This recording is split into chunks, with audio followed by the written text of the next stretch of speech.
Egunon, eskerrik asko etortzeagatik.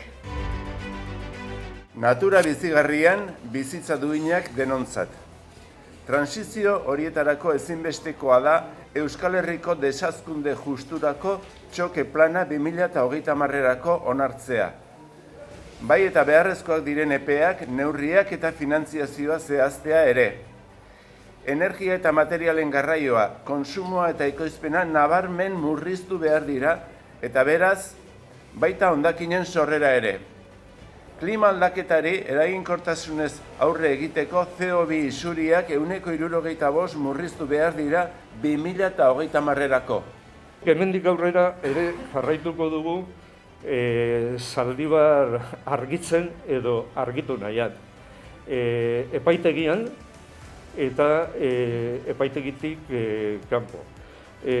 Azkenean gure ustez langileen bizitzak balio dutelako, kapitalaren gainetik balio dutelako, horko jauntxoen irabazien gainetik balio dutelako, baita herritarren osasuna kapitalaren gainetik dagoelako eta higiene demokratikoagatik salatzen dugulako hemen daukagun regimen klientelarra.